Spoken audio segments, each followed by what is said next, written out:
আপনারা দেখছেন নিউজ কলকাতা জনকণ্ঠ, গ্রাম ও শহরের মেলবন্ধন। আইএসএফ কর্মীকে মারধর প্রতিবাদে রাস্তায় অবরোধ আরাবুল ইসলাম। দুর্গাপুর অঞ্চলে মথুরাপুর গ্রামে আরাবুল ইসলামের নির্বাচনী প্রচার গাড়ি আসার আগে তৃণমূলের দুষ্কৃতীরা আইএসএফ এর একজন সক্রিয় কর্মীকে মারধর করলো। সেই দোষীদেরকে আবদার করছিল না পুলিশ, বরং আইএসএফ এর ছেলেকে আটক করলো পুলিশ সেই আইএসএফ কর্মীকে ছাড়ানোর দাবি রেখে এবং তৃণমূলের ওই দুষ্কৃতীদেরকে আরাবুল ইসলাম। শাসক দল এই ঘটনা অস্বীকার করে।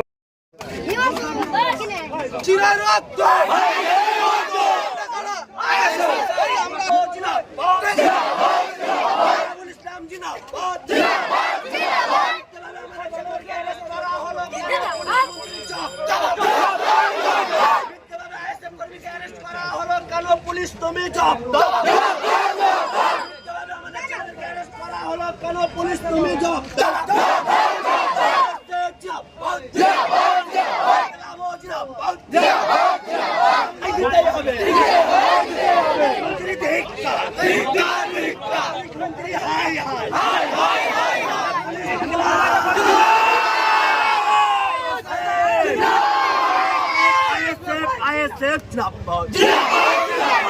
কি বলবেন? একবার রাস্তায় বসে বলবেন, কি বলবেন? এই মথুরাপুর গ্রাম, এই গ্রামের সন্ত্রাস, অত্যাচার, জুলুম পুলিশ একতরফাভাবে দালালি করছে। তার প্রতিবাদে আমাদের একটা ছেলেকে অ্যারেস্ট করেছে। তার প্রতিবাদে আমরা রাস্তায় বসেছি। যতক্ষণ না আমাদের ওই ছেলেটাকে ছাড়বে ততক্ষণ রাস্তায় বসে থাকবো। আর যতক্ষণ না মারপিট করেছে এখানকার বুথ সভাপতি তৃণমূলের, তাকে অ্যারেস্ট করতে হবে। এই দুটো দাবি নিয়ে আমরা এখানে বসেছি। এই হাবিবুল্লাহ বলে যে শয়তান, এই শয়তান এখানে জ্বালাচ্ছে শুধু নয়, বুড়ো মহিলাকেও ধাক্কা মেরে ফেলে দিয়েছে, তার হাত ফ্র্যাকচার হয়ে গেছে। যেখানে যা যাচ্ছে অত্যাচার, জুলুম, সন্ত্রাস, এই গ্রামটা, গোটা গ্রামটা সন্ত্রাস করে রেখেছে। পুলিশ পরিকল্পনা করে তাকে ছেড়ে দিয়েছে। এর আগে বোমবাঁধায় ধরা পড়েছিল। আমাদের ওসির মনে হয় জামাইবাবু টাবু হয়, ও আমার মনে হচ্ছে আমাদের এই ওসির জামাইবাবু হবে।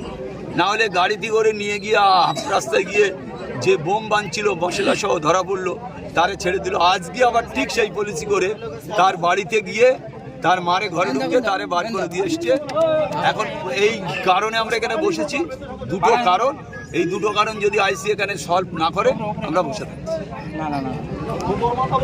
কতক্ষণ চলবে এই অবস্থান কর্মসূচি?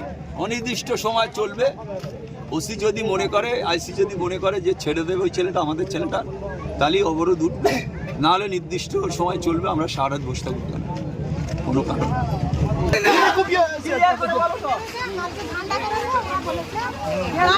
গুলি করাই মেরেছে সদস্য হাইবুল, ওই দিয়ে বলেছে কাল থেকে ফাঁকাই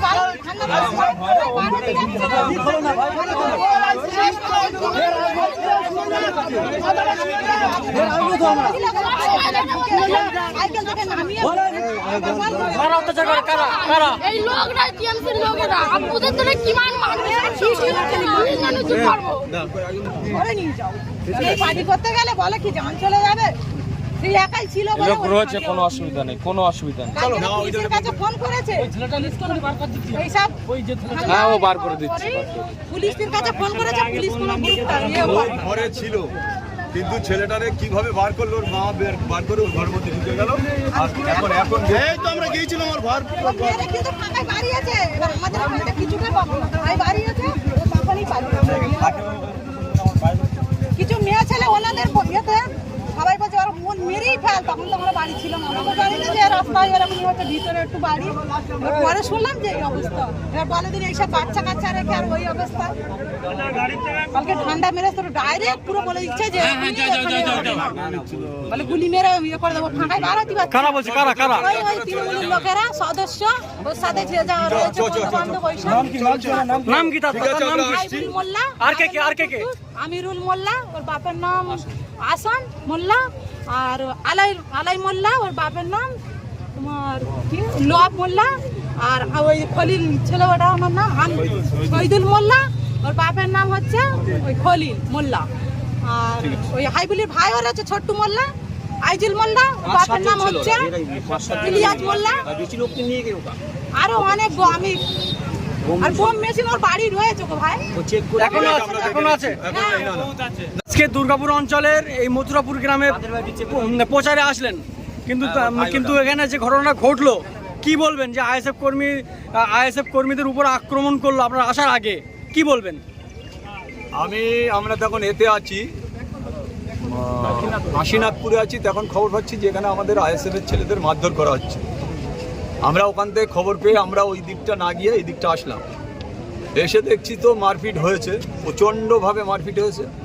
যারা মারপিট করেছে এখানকার বুথ সভাপতি তৃণমূলের, তার বিরুদ্ধে প্রচুর অভিযোগ আছে। এখানে পঞ্চায়েত মেম্বারের বিরুদ্ধেও প্রচুর অভিযোগ আছে।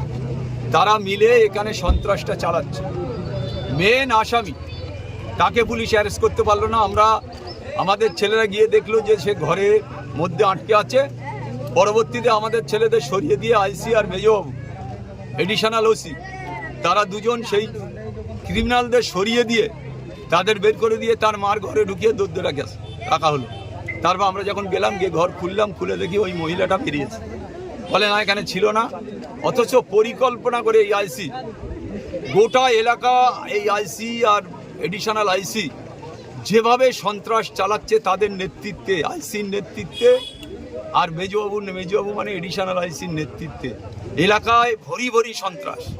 আমি নিজে, আমরা শয় লোক এসেছি এখানে, তারা সবাই দেখেছে যে কি ধরনের মারপিট হয়েছে। এখনো মেডিকেল করতে আমাদের নলমুড়িতে পাঠানো হয়েছে তাদের। তারা অত্যন্তভাবে আহত হয়েছে, অত্যন্তভাবে তারা অসুস্থ। তাদের মেডিকেলে পাঠানো হয়েছে, হসপিটালে পাঠানো হয়েছে, এখনো কোনো রিপোর্ট পাওয়া যায়নি। তা সত্ত্বেও এখানকার আইসি পরিকল্পনা করে, নোংরামু করে আমাদের ছেলেদের কেস চাপানোর চেষ্টা করছে। তাই আমি ধিক্কার জানাই এই আইসিকে। অবিলম্বে এই আইসিকে সরানো উচিত, এই মেজবাবুকে সরানো উচিত। এই আমাদের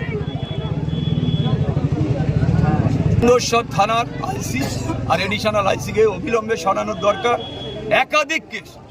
একাধিক কেসের সাথে এরা যুক্ত। এখানে তৃণমূল পার্টি অফিস বানিয়ে রেখেছে এই অফিসার। তাই আমরা চাই এই অফিসারকে অবিলম্বে সরাতে হবে। এই অফিসারকে এখানে রাখার কোনো দরকার নেই। এলাকার মানুষ বিপদে পড়ছে, এলাকার মানুষ আহত হচ্ছে, এলাকার মানুষ পরিষেবা পাচ্ছে না। প্রতিটা ক্ষেত্রে এরা নোংরামু করছে। তৃণমূল কংগ্রেসের পার্টি অফিস করেছে এই থানার আইসি। ক্যামেরায় আতর রহমানের সঙ্গে কাজী হাফিজুল, রিপোর্ট নিউজ, কলকাতা। চিকিৎসার কথা ভাবছেন? আজই চলে আসুন শীর্ষ general and eye care hospital. 40 বছর মানুষের সেবায় নিয়োজিত সুচিকিৎসার বিশ্বস্ত প্রতিষ্ঠান। কলকাতার অভিজ্ঞ ডাক্তার দ্বারা অপারেশন ও চিকিৎসা করা হয়। কাঠালিয়া, ভাঙড়, কাশীপুর, দক্ষিণ 24 পরগনা। যোগাযোগ 7407337744, 7407441234।